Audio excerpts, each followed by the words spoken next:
নমস্কাৰ সুপ্ৰভাত আপুনি চাই আছে নিউজ 18 অসম নৰ্থ ইষ্ট ইয়া গুড মৰ্নিং 18 মই জয়ন্ত মাধৱ গোস্বামী জুবিন ক্ষেত্ৰ নিৰ্মাণৰ বাবে ভূমি হস্তান্তৰ 10 বিঘা ভূমি হস্তান্তৰ জুবিন ক্ষেত্ৰৰ বাবে সাংস্কৃতিক বিভাগক হস্তান্তৰ জুবিন ক্ষেত্ৰৰ ভূমি সাংস্কৃতিক বিভাগৰ দায়িত্বত থাকিব জুবিন ক্ষেত্ৰৰ ভূমি ৰাজ্যিক কেবিনেটত জুবিন ক্ষেত্ৰক লৈ এই সিদ্ধান্ত ৰাজ্য চৰকাৰৰ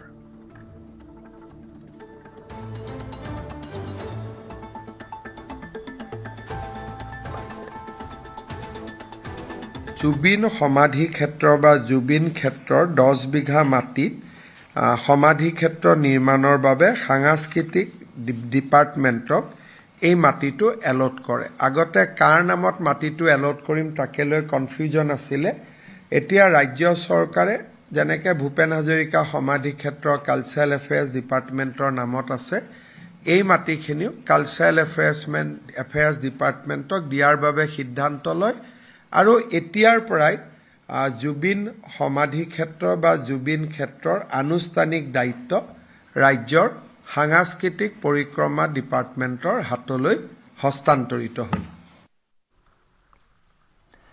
আৰু ইফালে গণশিল্পী ৰাজীৱ শদিয়াৰ পত্নীক নিযুক্তি পত্ৰ প্ৰদান উপাসনা বকলিয়াল গগৈক নিযুক্তি পত্ৰ প্ৰদান মুখ্যমন্ত্ৰীৰ তিনিচুকীয়াত ৰাজহ বিভাগত তৃতীয় বৰ্গৰ চাকৰি প্ৰদান কৰা হয় ৰাজীৱ শদিয়াৰ পত্নীক ইয়াৰ পূৰ্বৰ কেবিনেটৰ বৈঠকত লোৱা হৈছিল সেই সিদ্ধান্ত আৰু সেই মৰ্মে নিযুক্তি পত্ৰ প্ৰদান কৰা হ'ল গণশিল্পী ৰাজীৱ শদিয়াৰ পত্নী উপাসনা বকলিয়াল গগৈ তিনিচুকীয়াত ৰাজহ বিভাগত দিয়া হ'ল তৃতীয় বৰ্গৰ চাকৰি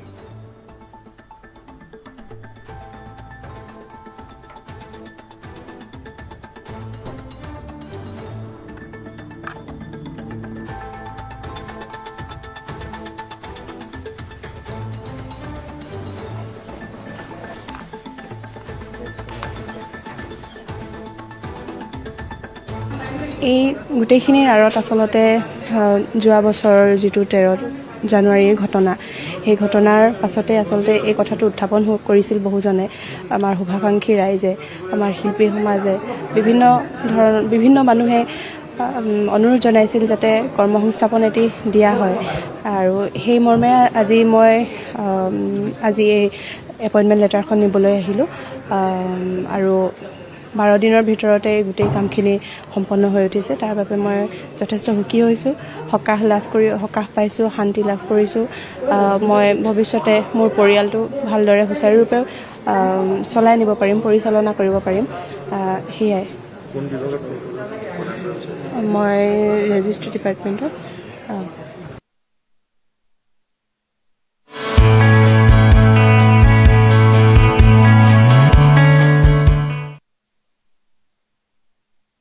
ৰাজ্যৰ বাবে উৎসৰ্গা কৰিলে ৰাজ্যৰ দীৰ্ঘতম উৰণ সেতুখন নিউ গুৱাহাটী দীঘলী পুখুৰী সংযোগী উৰণ সেতু মুকলি কৰাৰ পিছতে আজি পুৱাই ভিৰ কৰিলে ৰাইজে মঙলবাৰে নিশা নুনমাটিৰ প্ৰৱেশ অংশত ফিটা কাটি উদ্বোধন কৰাৰ পাছত চানমাৰীত জনতাক সম্বোধন কৰে মুখ্যমন্ত্ৰীয়ে প্ৰায় 6 কিলোমিটাৰ দৈৰ্ঘ্যৰ এই উৰণ সেতুখন মহাৰাজ পৃথুৰ নামত উৎসৰ্গা কৰা হৈছে প্ৰায় 18 মাহত সম্পূৰ্ণ হৈছে 850 কোটি টকা ব্যয় সাপেক্ষে নিৰ্মাণ কৰা উৰণ সেতুখন 122টা খুঁটাৰ ওপৰত শক্তিশালীকৈ স্থাপন কৰা হৈছে উৰণ সেতুখন কিন্তু চানমাৰীৰ পৰা দীঘলী পুখুৰীৰ দিশে 10 ফুট 10 ইঞ্চিতকৈ অধিক ওখ বাহন চলাচল কৰিব নোৱাৰিব অধিক ওখ বা গধুৰ যান-বাহন চলাচল কৰাত নিষেধাজ্ঞা থাকিব উৰণ সেতুখনৰ এই অংশছোৱাত উৰণ সেতুখন মুকলিৰ লগে লগে গুৱাহাটীৰ এটা বৃহৎ অঞ্চলৰ যান-জঁটৰ সমস্যা লাঘৱ হোৱাৰ লগতে অধিক সুচল হৈ পৰিব যাতায়াত ব্যৱস্থা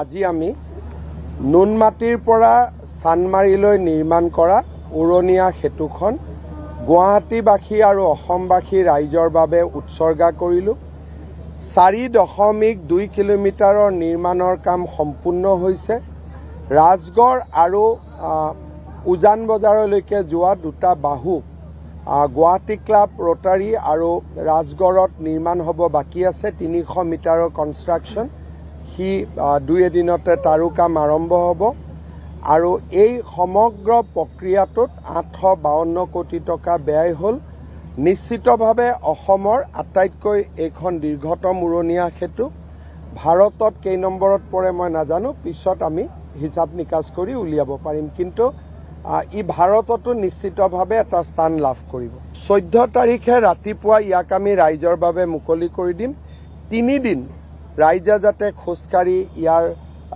যিটো এস্থেটিক সেন্স বা এস্থেটিক বিউটিৰ এটা উপভোগ কৰিব পাৰে সেইকাৰণে আজিৰ পৰা 14 তাৰিখ ৰাতিপুৱালৈকে নুনমাটিৰ পৰা চানমাৰীলৈ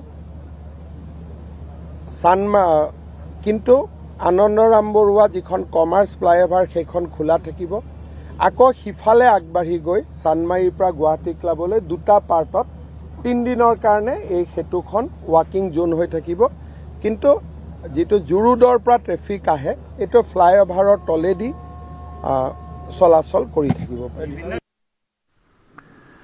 মহাৰাজ পৃথু উড়ন সেতুৰ পৰা আমাৰ সতীৰ্থ সাংবাদিক দীপাংকৰ দাসৰ সৈতে সংযুক্ত হৈছো পোনপটীয়া সম্প্ৰচাৰত দীপাংকৰ দীৰ্ঘদিনীয়া প্ৰতীক্ষা আসলতে মাত্ৰ 18 মাহৰ ভিতৰতে 6 কিলোমিটাৰ দীৰ্ঘতম এই উড়ন সেতুখন সম্পূৰ্ণ কৰি ৰাজ্যৰ বাবে উৎসৰ্গা কৰা হ'ল আৰু গুৱাহাটী মহানগৰীত যি যান-জঁটৰ কথা সেয়া প্ৰতিগৰাকী মহানগৰবাসীয়ে তাৰ ভুক্তভোগী কিন্তু সেই সমস্যাৰ পৰা এটা বৃহৎ সকাহ লাভ কৰিব আৰু এতিয়াৰে পৰা এক নতুন অধ্যায়ৰ সূচনা হ'ব গুৱাহাটীৰ যাতায়াতৰ ক্ষেত্ৰত এই উড়ন সেতুৰ জৰিয়তে নিশ্চয় জয়ন্ত চাওক সেই অধ্যায় ইতিপূৰ্বে সূচনা হৈছেহে কাৰণ গুৱাহাটী মহানগৰীৰ চৌপাশে আমি ৰাজপথসমূহত দেখিছোঁ নতুনকৈ উড়ন সেতু আৰু তাৰ পিছতেই যেন এই যান-জঁটৰ যিটো সমস্যা সেয়া যেন দীৰ্ঘ সময়ৰ পৰা যিটো ভুগি আহিছিল মহানগৰীকে তাৰপিছত কিছু সকাহ আৰু ঠিক একেদৰে এইবাৰ আমি চানমাৰী নতুন এই উড়ন সেতুখনতো সেই একেই দৃশ্য দেখিবলৈ সক্ষম হ'ম কিন্তু মুখ্যমন্ত্ৰীগৰাকীয়ে যোৱাকালি উড়ন সেতু মুকলি কৰি এটা কথা উল্লেখ কৰিছিল যে অহা 3 দিনৰ বাবে গুৱাহাটী মহানগৰী সাধাৰণ জনতাৰ বাবে প্ৰাতঃ ভ্ৰমণ কৰাৰ বাবে এটা সুবিধা প্ৰদান কৰি দিছে গতিকে সেই কথাতে উল্লেখ কৰিছে অৰ্থাৎ শনিবাৰৰ পৰা 14 মাৰ্চৰ পৰা এই উড়ন সেতুৰ ওপৰেৰে যান বাহন চলিব কিন্তু তাৰ পূৰ্বে প্ৰাতঃ ভ্ৰমণৰ বাবে ওলাই অহা আমি বিভিন্নজন লোকক আমি ইয়াত সাক্ষাৎ কৰিছোঁ খুব তেওঁলোক সুখী আৰু তেওঁলোকে ক'ব বিচাৰিছে যে এদিন দুদিন নহয় যাতে যান বাহন চলিলেও তেওঁলোকে দীৰ্ঘ সময় পথৰ দুপাশে তেওঁলোকে প্ৰাতঃ ভ্ৰমণৰ বাবে ওলাই আহিব খোজ কাঢ়িব দৌৰিব চাইকেল চলাব গতিকে এই ধৰণৰ মন্তব্য আমি শুনিবলৈ পাইছোঁ কিন্তু আমি প্ৰথমে পৰিৱেশটো দেখুৱাই লৈছোঁ যান বাহন চলা নাই সাধাৰণ দুই এগৰাকী জনতা ওলাই আহিছে চাইকেল চলাইছে খোজ কাঢ়িছে আৰু তেওঁলোকে যি শাৰীৰিক চৰ্চাক লৈ এক প্ৰকাৰ তেওঁলোক কিছু সজাগ হোৱা আজি এই মুহূৰ্তত আমি এই মুহূৰ্তত দেখিবলৈ পাইছোঁ ইয়াৰ পূৰ্বে আমি দেখিছোঁ যে যিসমূহ গুৱাহাটী মহানগৰী উড়ন সেতু স্বাভাৱিকভাৱে মুকলি কৰা হৈছিল সেই জোনসমূহত বিশেষকৈ আমি সন্ধিয়াৰ ভাগত দেখোঁ এক প্ৰকাৰ চেলফি জোনলৈ পৰ্যবেক্ষিত হয় পুৱাৰ ভাগত প্ৰাতঃ ভ্ৰমণৰ বাবে বিভিন্নজন ওলাই আহে গতিকে এই মুহূৰ্তত একাংশ লোক আছে শৰীৰ সচেতক আৰু তেওঁলোক দৈনিক এই ধৰণৰ কামৰে তেওঁলোক নিয়োজিত হৈ থাকে কিন্তু এটা সুবিধা পাইছে নতুন দিগন্তৰ সূচনা যদি কয় কেনেকুৱা আজি পুৱাই ওলাই আহিছে চাইকেল চলাই আহিছে হয় হয় মানে বিৰাট ভাল লাগিছে আৰু এইখিনি অঞ্চলত মানে এনেকুৱা ধৰণৰ আমাৰ গোটেই এইখনটো আমাৰ নৰ্থ ইষ্টৰ ভিতৰত সকলোকে দীঘল ফ্লাইঅভাৰ তো লগতে নামটো যিটো দিছে মহাৰাজ পৃথু এইটো আমাৰ বিষয়ে বিৰাট জানিবলগীয়া কথা আছিলে যে আজি মহাৰাজ পৃথুৰ বিষয়ে আমাৰ অসমৰ জনসাধাৰণে বহুতেই নাজানে তো তেনেকুৱা ক্ষেত্ৰত আজি নামটোৰ লগতে আৰু এই যি উন্নয়নৰ যি সূচনা দিগন্ত নতুন যি দিগন্তটো আগৰ পৰাই হৈয়ে আছে কিন্তু এই ব্ৰিজখনে এই মহানগৰবাসীৰ লগত আপোনাৰ নুনমাটি পিনৰ পৰা অহা মানুহখিনিৰ ইমান এটা সকাহ দিব আৰু যান জঁটৰ পৰা ইমানখিনি সকাহ দিব সেইটো তাৰমানে ভাবিব নোৱাৰা এটা আমাৰ এই অনুশোচনা লগতে আজি ৰাতিপুৱা যিবিলাক মানুহ ইয়াত খোজকাঢ়ি থকা দেখা পাইছোঁ সেই মানুহবিলাকে সকলোৰে মুখতে তাৰমানে এটা ভাল মানে শুভবাৰ্তা এটা চৰকাৰৰ প্ৰতি আছে আৰু তাৰ বাবে চৌধুৰীৰ লগে লগে মানুহ ওলাই আহিছে আৰু এই নতুন যিখিনি প্ৰেৰণা আমি পাইছোঁ ধৰক কেনেকুৱা অনুভৱটো কেনেকুৱা নতুন ব্ৰিজৰ ওপৰত আছে এই মুহূৰ্তত বৰ সুন্দৰ অনুভৱ গুৱাহাটীবাসীৰ কাৰণে গৌৰৱৰ কথা এইটোৱে যে নৰ্থ ইষ্টৰ ভিতৰত এইখন আমাৰ দীৰ্ঘতম উড়ন সেতু আৰু তাৰ কাৰণে আমি সন্মানীয় অসমৰ মুখ্যমন্ত্ৰী হিমন্ত বিশ্ব শৰ্মাদেৱক অশেষ ধন্যবাদ যাচিছোঁ লগতে আমাৰ যি ৰাতিপুৱা শৰীৰ চৰ্চা কৰা হওক বা অন্যান্য কামতে আৰু গুৱাহাটীৰ বিভিন্ন মানে যান বাহনৰ সমস্যাটো বহুতখিনি লাঘৱ হোৱাৰ তেখেতে যি চেষ্টা কৰিছে তাৰ কাৰণে আমি অশেষ ধন্যবাদ জনাইছোঁ ধন্যবাদ অঞ্জন ডেকা আপুনি দেখুৱাওক এই যিখন ফলক মই মুহূৰ্তত দেখুৱাম অৰ্থাৎ ৰোড ক্ল'জ অৰ্থাৎ অহা শনিবাৰলৈ অৰ্থাৎ অহা 3 দিনৰ বাবে ৰোড ক্ল'জ ইয়াত ফলক লগাই দিয়া হৈছে PWD বিভাগৰ পৰা যিখিনি পথ নিৰ্দেশনা আছে ইয়াত খুব সুন্দৰকৈ প্ৰতিফলিত হৈছে গতিকে আমি দেখিছোঁ খোজকাঢ়ি খুব শৰীৰটোক লৈ খুবেই চিন্তা ধৰক প্ৰতিজন ব্যক্তিয়ে থাকে কিন্তু 3 দিনৰ সুযোগ পাইছে তাৰপিছত কি হ'ব নাই একচুৱেলি এখন ৱাৰ্কিঙৰ কাৰণে কৰা নাই, এখন যান বাহনৰ কাৰণে কৰিছে। গতিকে আমি এইকেইদিন চান্স পাইছো, মই কণ্টিনিউৱাছলি আজি চান্স পাইছে ল'ব লাগে আৰু। চান্স পাইছে ল'ব লাগে আৰু কণ্টিনিউৱাছলি 4 দিন ইয়াৰে বাসিন্দা হিচাপে কণ্টিনিউৱাছলি 4 দিন মই খোজ কাঢ়িছোঁ। ক্ৰমান্বয়ে মোৰ টাইমিংটো কম হৈ আহিছে। আজি একেবাৰে দীঘলীপুখুৰীৰ পৰা ইয়ালৈকে আহোঁতে মাত্ৰ 25 মিনিট লাগিছে। সুন্দৰ হৈছে, খুব ধুনীয়া হৈছে, খুব ধুনীয়া এখন আমি গুৱাহাটীবাসী এটা উপহাৰ হিচাপে পাইছোঁ। গতিকে যিয়ে নহওক এই ক্ষেত্ৰত অসমৰ মুখ্যমন্ত্ৰী আমাৰ মামাক ধন্যবাদ দিব লাগিব। অসম চৰকাৰে যি ধৰণে বা এইখন গোটেই ডেভেলপমেণ্টটো আগবঢ়াই নিছে তাৰ কাৰণে তেখেতসকলক ধন্যবাদ দিব লাগে। তেখেতসকলে যথেষ্ট কৰিছে, যিটো কাম আজিৰ পৰা 20-25 বছৰ আগত হ'ব লাগিছিল। গতিকে আজি হৈছে, তাৰ কাৰণে আমিও সুখী আৰু এনেকুৱা ধৰণৰ ডেভেলপমেণ্ট হৈ থাকক, কাৰণ ডেভেলপমেণ্ট নহ'লে নহ'ব। বাকী দেশবিলাকে যেনেকৈ আগবাঢ়ি গৈছে, আমি নহ'লে সদায় পিছ পৰি থাকিব লাগিব। ধন্যবাদ। আৰু অঞ্জন ডেকা, আপুনি পথটো দেখুৱাওক। আৰু আজিৰ পৰাই মুকলি কৰি দিয়া হৈছে চানমাৰীৰ এই যি পুৰণি যিখন উৰণ সেতু আছিলে, তাত বিশেষকৈ ইয়াত সংলগ্ন কৰা হৈছে। ইয়াত ৰটাৰী এটা স্থাপন কৰা হৈছে আৰু ৰটাৰীটো আমি একাংশ লোকক দেখিছোঁ খন্তেক বহিছে। ভাবিছিল নে চানমাৰীৰ এই অভাৰব্ৰিজৰ ওপৰত চাৰিআলি এটা হ'ব? ভবাই নাছিলোঁ যে এনেকুৱা যে এটা ৰাস্তাৰ এটা হেৰি হ'ব, আমি গমেই পোৱা নাছিলোঁ বা ভবাই নাছিলোঁ যে এটা সময়ত যে ৰাস্তা মানে হেৰি কৰি দিব। মানে আমি অভাৰব্ৰিজৰ ওপৰত এটা চাৰিআলিত বহি আছোঁ। চাৰিআলিত বহি আছোঁ এতিয়া বৰ্তমান। কিমান এটা আনন্দৰ দিন আমাৰ। খোজকাঢ়িলে নেকি? খোজকাঢ়িলে ইয়াৰে নে আপোনালোক? আমি ৰাজগড়। এতিয়া ৰাজগড়ৰ যান জঁটটো কমিব, এইকেইদিন খুব সাংঘাতিক সেইফালে বাপৰে সাংঘাতিক আৰু আমি আভ্যন্তৰীণ গাড়ী যামৰ কাৰণে বহুত ভাল হৈছে। এতিয়া বহুত ভাল হৈছে, বহুত ভাল পাইছোঁ আমি, বহুত ভাল লাগছে। ভবাই নাছিলোঁ যে এনেকুৱা এটা আমি পাম, আশাই কৰা নাছিলোঁ। কিন্তু হেমন্ত ছাৰৰ হেৰিত যি আমি এইখিনি পাইছোঁ, বহুত ভাল লাগিছে। ধন্যবাদ। ক'ৰ পৰা আহিছে? আমি বামুণী মৈদাম। মানে কি ওপৰেৰে চলাই আহিলে? গাড়ীৰ ওপৰেৰে আহিব খুজিছিলোঁ, ওপৰেদি চাওঁতে তাতে বন্ধ কৰি থৈছে। চাব আহিছে? চাব আহিলোঁ। কেনেকুৱা বাইদেউ? ভাল, বহুত ভাল। আৰু অঞ্জন ডেকা, এয়া দেখুৱাইছোঁ আমি, দৰ্শকসকলক দেখুৱাইছোঁ চিটি বাছো চলিছে। আৰু ভাল খবৰ যে যান জঁট হ্ৰাস হ'ব আৰু যোৱা প্ৰায় 1.5 মাহ ধৰি যিদৰে চানমাৰীৰ কমাৰ্চ পইণ্টৰ পৰা পুৰণি উৰণ সেতুৰ ওপৰেৰে আহ যাহটো বন্ধ হৈ আছিল, আৰু তাৰপিছত আজিৰে পৰা পুৱাৰ পৰা এই পথ খুলি দিয়া হৈছে। অৰ্থাৎ এই যান জঁটটো কিছু হ্ৰাস পাব। পূৰ্বতকৈ সন্মুখত বাৰিষা, চানমাৰীত যিটো বানপানীৰ যিখিনি প্ৰকোপ বা আমি এক প্ৰকাৰ প্ৰভাৱ দেখিবলৈ পাওঁ, সেয়াও কিছু এই মুহূৰ্তত জনতাই কিছু সকাহ পাব। কিন্তু অহা 3 দিন মানুহে খোজ কাঢ়িব পাৰিব, চাইকেল চলাব পাৰিব, এটা সুবিধা প্ৰদান কৰি দিছে চৰকাৰে। আৰু ঠিক একেদৰে যান বাহন চলাচলৰ ক্ষেত্ৰত যিখিনি নিষেধাজ্ঞা থাকিব, সেয়া বাতিল কৰা হ'ব। সেয়া শনিবাৰৰ পৰা পুনৰ যান বাহন কিন্তু জয়ন্ত এই চানমাৰীৰ নতুন যি মহাৰাজ পৃথু উৰণ সেতু তাৰ ওপৰেৰে কিন্তু চলাচল কৰিব। জয়ন্ত, নিশ্চয় ধন্যবাদ জনাইছোঁ দীপাংকৰ।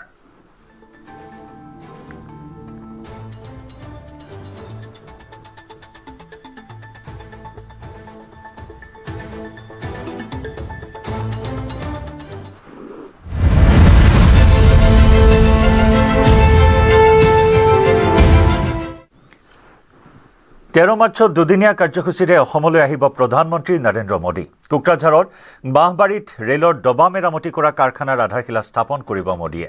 3খন নতুন ৰেল সেৱা আৰম্ভ কৰিব মোদীয়ে। সন্ধিয়া জ্যোতি বিষ্ণু কলা মন্দিৰত চাহ শ্ৰমিকক মাটিৰ পট্টা প্ৰদান কৰা কাৰ্যৰ শুভাৰম্ভণি কৰিব ভাৰতৰ প্ৰধানমন্ত্ৰীগৰাকীয়ে। কপিলী হাইড্ৰ পাৱাৰ প্ৰকল্প উদ্বোধন কৰিব মোদীয়ে। 14 মাৰ্চত শিলচৰলৈ যাব।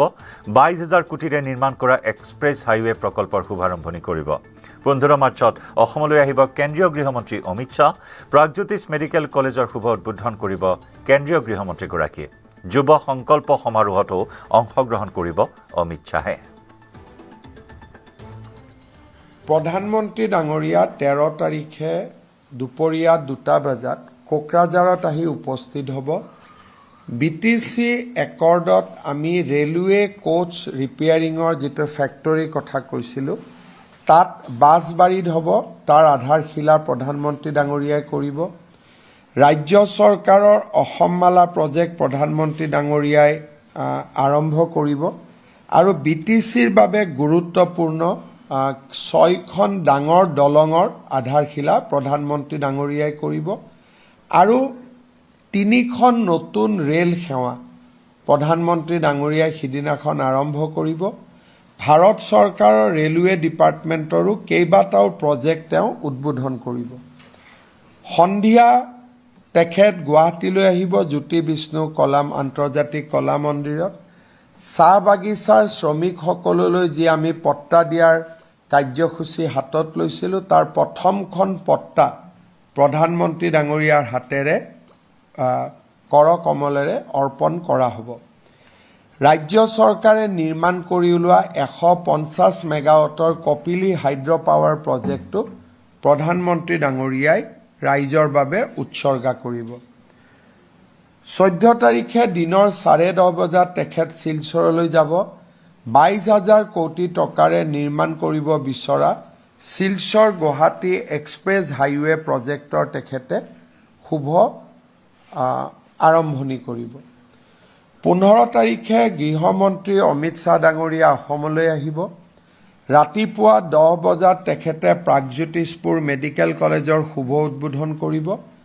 11 বজাৰ পৰা তেখেতে ভাৰতীয় জনতা পাৰ্টি আয়োজন কৰা যুৱ সংকল্প সমাৰোহত ভাগ ল'ব। সমান্তৰালকৈ গুৱাহাটীৰ পাহাৰবাসীলৈ ভূমিপট্টা প্ৰদান। 3টা প্ৰজন্মৰ অসমীয়াক দিয়া হ'ব ভূমিপট্টা। 816 গৰাকী লোকক 16 মাৰ্চত দিয়া হ'ব ভূমিপট্টা। একাদিক্ৰমে সকলোকে প্ৰদান কৰা হ'ব ভূমিপট্টা। ভূমিপট্টা দিয়াত বাধা আঁতৰোৱাৰ সিদ্ধান্ত ৰাজ্যিক কেবিনেটৰ। 12,000 আবেদনৰো শীঘ্ৰেই নিষ্পত্তি কৰা হ'ব বুলি মন্তব্য মুখ্যমন্ত্ৰীৰ। গুৱাহাটীত পাহাৰত মাটি আবণ্টনৰ প্ৰক্ৰিয়াটো আমি আৰম্ভ কৰিম আৰু তাত আগত যিবিলাক কনষ্ট্ৰেইন আছিল, শ্লোপ আদি বিভিন্ন কাৰণত মাটিৰ পট্টা দিয়া হোৱা নহৈছিলে, আজি আমি কেবিনেটত সকলো ৰিলেক্স কৰি গুৱাহাটীৰ পাহাৰত দিছপুৰত 452 ঘৰ, গুৱাহাটী ৰেভিনিউ চাৰ্কুলত 338 ঘৰ আৰু আজাৰাত 26 ঘৰ পৰিয়াললৈ টোটেল 816 পৰিয়াললৈ আমি মাটিৰ পট্টা দিছোঁ। 3টা প্ৰজন্মৰ যিসকল অসমীয়া তেওঁলোকক আমি একাদিক্ৰমে এতিয়াৰ পৰা মাটিৰ পট্টা দি যাম। যি বাধা আছিলে পলিচি সংক্ৰান্তত এই বাধা আঁতৰি গ'ল। মই ৰাজমন্ত্ৰী ডাঙৰীয়াকো অনুৰোধ কৰিম এই 816 গৰাকীক পাৰিলে 15 তাৰিখে মাটিৰ পট্টা দি দিব লাগে আৰু ৰেভিনিউ ডিপাৰ্টমেণ্টে পাৰে। আৰু 12,000 আবেদন আমাৰ লগত জমা হৈ আছে। বাকী আবেদনখিনিও আমি সংগ্ৰহ কৰি সোনকালে পট্টা দিয়াৰ ব্যৱস্থা হাতত ল'ম। কিন্তু 3টা জেনেৰেশ্যনৰ অসমীয়া হ'ব লাগিব। এইটো নহয় যে গুৱাহাটীৰ হ'ব লাগে, বজালীৰ হওক, বৰপেটাৰ হওক, নলবাৰীৰ হওক, 3টা জেনেৰেশ্যন অসমত থকা পৰিয়াল হ'ব লাগে। 37টা চাহ জনগোষ্ঠীক OBC হিচাপে স্বীকৃতি। পূৰ্বতে OBC স্বীকৃতি লাভ কৰা নাছিল গোষ্ঠীকেইটাই। উপগোষ্ঠী হিচাপে আছিল এই গোষ্ঠীসমূহ। ৰাজ্য চৰকাৰে OBCৰ মৰ্যাদা দিয়াৰ সিদ্ধান্ত গ্ৰহণ কৰে। স্বতন্ত্ৰভাৱে আটাইকেইটা জনগোষ্ঠীক OBC হিচাপে স্বীকৃতি। 37টা টি গাৰ্ডেন কমিউনিটি আছিল যিসকলে ইমান দিনে OBCৰ মৰ্যাদা পোৱা নাছিল। আজি আমি টি গাৰ্ডেনত বসবাস কৰি থকা 37 কমিউনিটি যোনে ইমান দিন OBC বা MOBCৰ মৰ্যাদা পোৱা নাছিল, তেওঁলোকক আজি ৰাজ্য চৰকাৰে OBCৰ মৰ্যাদা দিবলৈ সিদ্ধান্ত গ্ৰহণ কৰে। মই কমিউনিটি কেইটাৰ নাম আপোনালোকক কৈছোঁ। ভুইনহাৰ, বাক্তি, বনিয়া, ভাইনা, চাচা, ছাত্ৰৰ, দেৱমাঝি, দেহুৰী, ফুলমালী, গোসাই, গঞ্জু, হাজাম, হো, কুৰকু, কস্তা, কালাৰ, কায়স্থ, কানসাৰী, গুণ্ডা, মুণ্ডা, ভিল, তাছা, তান্তি, আমাৰ এই কমিউনিটি তলত কুৰুম, কুডুম, কৰণ, খৈৰা, মাৰাৰ, মেহেৰা, মালহাৰ, মৈৰা, মাল, পাটৰ, পাটুৱা, পাইক, পূজাৰ ভোক্তা, পুৰাণ, ৰাউতীয়া, সোণাই, টংলা, উজিৰ। এই গোটেইকেইটা কমিউনিটি কোনোবা নহয় কোনোবা কমিউনিটিৰ চাবকাষ্ট হিচাপে আছিলে। কোনোবা কমিউনিটি কুৰ্মীৰ চাবকাষ্ট, কোনোবা কমিউনিটি তাছাৰ চাবকাষ্ট আছিলে। আজি আমি ইণ্ডিপেণ্ডেণ্টলি স্বতন্ত্ৰভাৱে তেওঁলোকক আজি আমি OBCৰ মৰ্যাদা দিয়াৰ সিদ্ধান্ত গ্ৰহণ কৰোঁ। বৰপেটাৰ ফকৰুদ্দিন আলী আহমেদ মেডিকেল কলেজৰ নাম সলনি ফকৰুদ্দিন আলী আহমেদৰ পৰিৱৰ্তে বৰপেটা মেডিকেল কলেজ হিচাপে নামাকৰণ হ'ব চিকিৎসালয়খন চৰকাৰে যিমান মেডিকেল কলেজ বনাইছে এতিয়ালৈকে ধুবুৰীত ধুবুৰী মেডিকেল কলেজ গুৱাহাটীত গুৱাহাটী মেডিকেল কলেজ শিলচৰত শিলচৰ মেডিকেল কলেজ কিন্তু বৰপেটা মেডিকেল কলেজখন ফকৰুদ্দিন আলী আহমেদ মেডিকেল কলেজ নামেৰে নামাকৰণ কৰা হৈছিল যিটো আমাৰ বাকী মেডিকেল কলেজ কেইখনৰ লগত মিল নাখায় আৰু সেয়েহে বহুত ক্ষেত্ৰত এইখন প্ৰাইভেট মেডিকেল কলেজ নেকি বুলি আমি বহু প্ৰশ্নৰ উত্তৰ দিবলগীয়া হয় সেইবাবে আজি কেবিনেটে ফকৰুদ্দিন আলী আহমেদ মেডিকেল কলেজৰ নামটো পৰিৱৰ্তন কৰি বৰপেটা মেডিকেল কলেজ এণ্ড হস্পিটাললৈ ৰূপান্তৰ কৰে এতিয়াৰ পৰা ফকৰুদ্দিন আলী আহমেদ মেডিকেল কলেজখনক বৰপেটা মেডিকেল কলেজ হিচাপে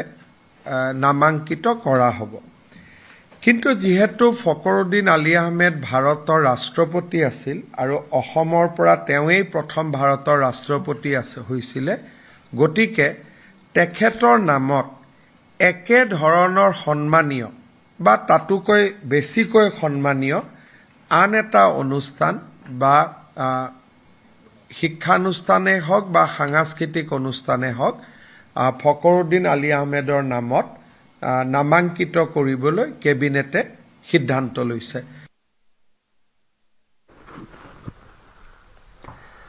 পুনৰ আন্তঃৰাষ্ট্ৰীয় প্ৰেক্ষাপটত উজলিল অসম কন্যা সংযুক্তা দত্ত নিউয়ৰ্ক ফেশ্বন উইকৰ শীৰ্ষ 10ত অন্তৰ্ভুক্ত সংযুক্তাৰ শ্ব' আই ফেশ্বন মেগাজিন নিউয়ৰ্কৰ শীৰ্ষ 10ত অন্তৰ্ভুক্ত কৰিছে সংযুক্তা দত্তৰ শ্ব' আই ফেশ্বন মেগাজিনৰ মাৰ্চৰ সংস্কৰণত প্ৰকাশ পাইছে সংযুক্তা দত্তৰ এই সফলতা এটাৰ পিছত আনটো আন্তঃৰাষ্ট্ৰীয় খিতাপ বুটলিবলৈ সক্ষম হৈছে অসম কন্যা অসমৰ গৌৰৱ সংযুক্তা দত্তই নিউয়ৰ্ক ফেশ্বন উইকৰ শীৰ্ষ 10ত অন্তৰ্ভুক্ত সংযুক্তা দত্তৰ শ্ব' আই ফেশ্বন মেগাজিন নিউয়ৰ্কৰ শীৰ্ষ 10ত অন্তৰ্ভুক্ত কৰা হৈছে সংযুক্তা দত্তৰ শ্ব' নিশ্চিতভাৱে অসমৰ ডিজাইনাৰগৰাকীৰ বাবে এক বিশেষ স্বীকৃতি এয়া আই ফেশ্বন মেগাজিনৰ মাৰ্চৰ সংস্কৰণত প্ৰকাশ পাইছে সংযুক্তা দত্তৰ এই সফলতা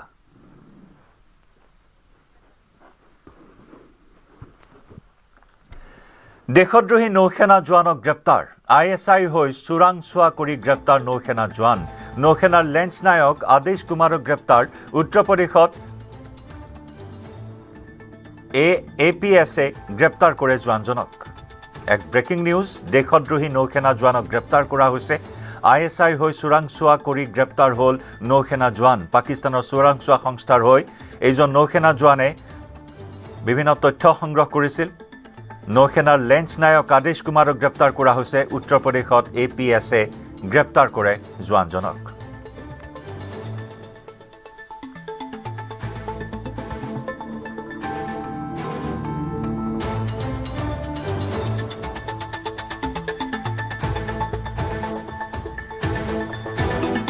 দেশৰ নিৰাপত্তাৰ প্ৰতি তীব্ৰ ভাবুকিৰ সৃষ্টি কৰা এই বিষয়সমূহ যথেষ্ট গুৰুত্ব সহকাৰে লৈছে ভাৰতীয় চোৰাংচোৱাই অৱশেষত জালত পৰিল পাকিস্তানী চোৰাংচোৱা সংস্থা ISIৰ হৈ চোৰাংচোৱাগিৰি কৰা নৌসেনাৰ এইজন জোৱানক নৌসেনাৰ লেঞ্চ নায়ক আদেশ কুমাৰ কিমান দিনৰ পৰা তথ্য যোগান ধৰিছিল এই সন্দৰ্ভত অধিক তথ্যৰ বাবে বৰ্তমান জেৰা চলাই আছে আৰক্ষীয়ে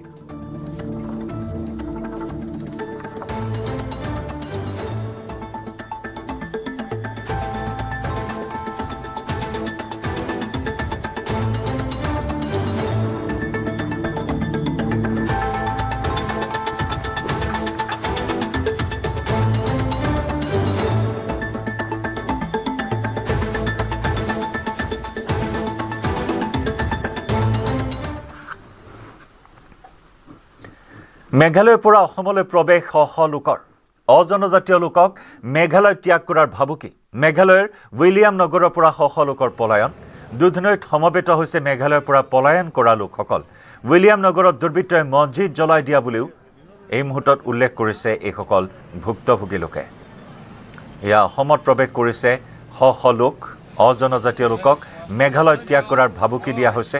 মেঘালয়ৰ উইলিয়াম নগৰৰ পৰা শ শ লোকে পলায়ন কৰি আহি দুধনৈত এনেদৰে আশ্ৰয় লোৱা পৰিলক্ষিত হৈছে। মেঘালয়ৰ পৰা পলায়ন কৰা লোকেৰে ভৰি পৰিছে দুধনৈ। উইলিয়াম নগৰত দুৰ্বৃত্তই আনকি মছজিদো জ্বলাই দিয়া বুলি উল্লেখ কৰে একাংশ লোকে।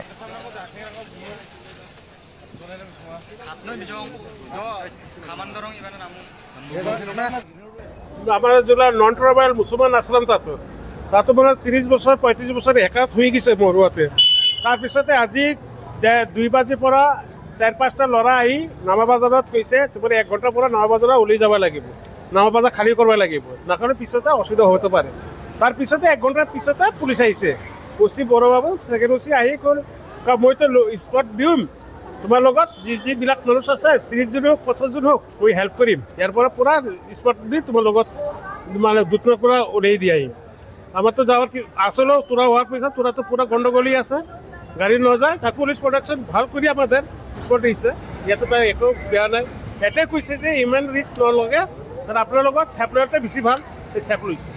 মেঘালয় গভর্নমেন্টক আপনারা কি করবেন? মেঘালয় গভর্নমেন্ট একটাই পাতা নাই, মেঘালয় গভর্নমেন্ট কোনো অ্যাকশনও লয় নাই।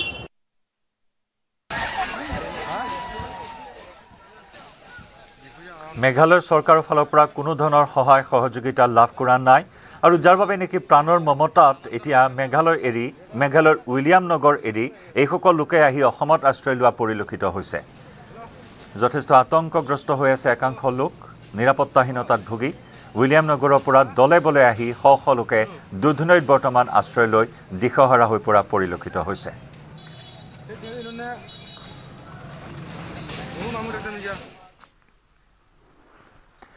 LP, UP শিক্ষক নিযুক্তিৰ চূড়ান্ত তালিকা প্ৰকাশ। 4500 পদৰ বাবে শিক্ষকৰ চূড়ান্ত তালিকা প্ৰকাশ। DEE অফিচিয়েল ৱেবছাইট dee.assam.gov.in ত তালিকা প্ৰকাশ পাইছে। 12 মাৰ্চত খানাপাৰাত নিযুক্তি পত্ৰ প্ৰদান কৰিব চৰকাৰে। সামাজিক মাধ্যমত ফলাফল প্ৰকাশৰ কথা সদৰি শিক্ষামন্ত্ৰী। পুনৰবাৰ উল্লেখ কৰিছো, LP আৰু UP শিক্ষক নিযুক্তিৰ চূড়ান্ত তালিকা প্ৰকাশ কৰা হৈছে। 4500 পদৰ বাবে শিক্ষকৰ চূড়ান্ত তালিকা প্ৰকাশ। DEEৰ অফিচিয়েল ৱেবছাইট dee.assam.gov.in ত তালিকা প্ৰকাশ কৰা হৈছে। অহা 12 মাৰ্চত খানাপাৰাত নিযুক্তি পত্ৰ প্ৰদান কৰিব চৰকাৰে। সামাজিক মাধ্যমত ফলাফল প্ৰকাশ কৰাৰ কথা সদৰি কৰে শিক্ষামন্ত্ৰী ডক্টৰ ৰণোজ পেগুৱে।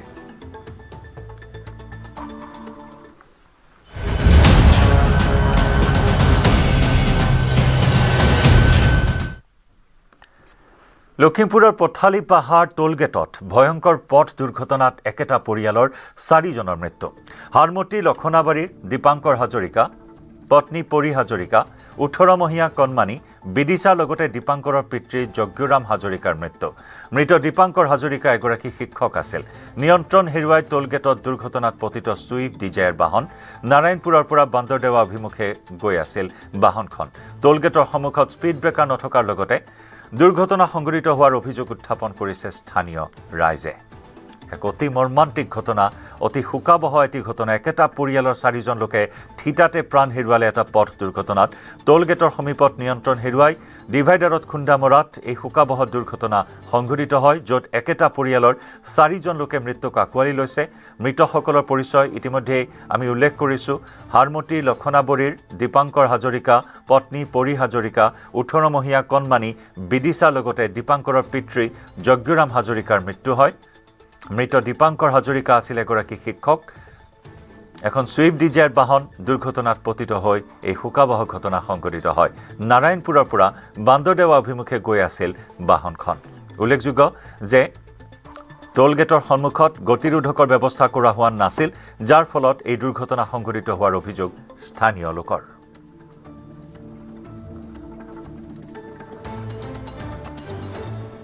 এইটো গুৱাহাটী দিশৰ ফালে পৰা আহিছে। কোনফালে গৈ আছিলে? লখিমপুৰ ফালে। লখিমপুৰ ফালে গৈ আছে। কেইজন ঢুকাইছে এতিয়ালৈকে? বৰ্তমান 2জন ঢুকাইছে। কেইজন আছিলে গাড়ীখনত? গাড়ীখনত 2জন আছিলে, 3জন আছিলে। বুঢ়া এজন আছিলে, বয়সীয়াল মানুহ এজন মেডিকেল পঠোৱা হৈছে। হয়। আৰু বেবী এটা আছিলে, বেবীটোও মেডিকেল পঠোৱা হৈছে। হয়। আৰু 2জন স্পটত মানে এতিয়া ডেথ হৈছে। উন্নয়নৰ মেটমৰা সম্ভাৰ লৈ আজি যোৰহাটলৈ যাব মুখ্যমন্ত্ৰী হিমন্ত বিশ্ব শৰ্মা যোৰহাটত কেইবাটাও উন্নয়নমূলক প্ৰকল্পৰ উদ্বোধন কৰিব মুখ্যমন্ত্ৰী বিয়লি অসম তথা উত্তৰ পূৰ্বাঞ্চলৰ ভিতৰতে সৰ্ববৃহৎ স্বৰাজ উদ্যান মুকলি কৰিব মুখ্যমন্ত্ৰীয়ে নৱনিৰ্মিত স্বৰাজ উদ্যান দেশৰ দ্বিতীয়খন কাৰাগাৰ সংলগ্ন পৰ্যটনস্থলী প্ৰায় 158 কোটি টকা ব্যয় সাপেক্ষে মুঠ 323 বিঘা মাটিত নিৰ্মাণ কৰা হৈছে এই উদ্যানখন ইয়াৰে মূল উদ্যানখনৰ 175 বিঘা ভূমিৰ 85 বিঘা ভূমিত বৰ্তমান উদ্যানখনৰ প্ৰথম পৰ্যায়ৰ নিৰ্মাণ কাৰ্য সম্পূৰ্ণ হৈছে উদ্যানৰ সৈতে সংলগ্ন হৈ আছে যোৰহাট কেন্দ্ৰীয় কাৰাগাৰত থকা শহীদ কুশল কোঁৱৰ কমলা মিৰি শ্ৰী শ্ৰী পীতাম্বৰ দেৱগোস্বামীকে ধৰি বহুকেইগৰাকী স্বাধীনতা সংগ্ৰামীৰ চেল লগতে পৰ্যটকৰ বাবে মুকলি কৰা হৈছে কুশল কোঁৱৰক ফাঁচি দিয়া স্থান ইয়াৰ পিছতে মুখ্যমন্ত্ৰী উদ্বোধন কৰিব যোৰহাট নগৰৰ এটি ৰোডত বৰুৱা চাৰিআলিৰ পৰা ভোগদৈ দলং সংযোগী 1.27 কিলোমিটাৰ দৈৰ্ঘ্যৰ উৰণ সেতুখন প্ৰায় 177 কোটি টকা ব্যয় সাপেক্ষে মাত্ৰ 15 মাহৰ ভিতৰতে নিৰ্মাণ কৰি তোলা হৈছে যোৰহাট নগৰৰ তৃতীয়খন উৰণ সেতু তাৰ পিছতে মুখ্যমন্ত্ৰীয়ে শুভ উদ্বোধন কৰিব লাচিত মৈদাম স্মাৰক আৰু সাংস্কৃতিক কেন্দ্ৰ মইনাপৰীয়া নামঘৰৰ নৱনিৰ্মিত অতিথিশালাও উদ্বোধন কৰিব মুখ্যমন্ত্ৰীয়ে আনহাতে যোৰহাটৰ বৰুৱা চাৰিআলিত এক ৰাজহুৱা সভাত মুখ্যমন্ত্ৰীয়ে ভাৰ্চুৱেলি উদ্বোধন কৰিব যোৰহাট অভিযান্ত্ৰিক মহাবিদ্যালয়ৰ পুথিভঁৰাল গৃহ ইনডোৰ ষ্টেডিয়াম আৰু 100খন বিচনাযুক্ত ছাত্ৰাবাস লগতে যোৰহাটত প্ৰতিযোগিতামূলক পৰীক্ষাৰ বাবে প্ৰগতি শীৰ্ষক 6 সপ্তাহৰ বিনামূলীয়া প্ৰশিক্ষণৰো শুভাৰম্ভণি কৰিব মুখ্যমন্ত্ৰীয়ে বৰভেটি প্ৰাংগণৰ সংহত উন্নয়ন প্ৰকল্পৰো শিলান্যাস কৰিব মুখ্যমন্ত্ৰী হিমন্ত বিশ্ব শৰ্মাই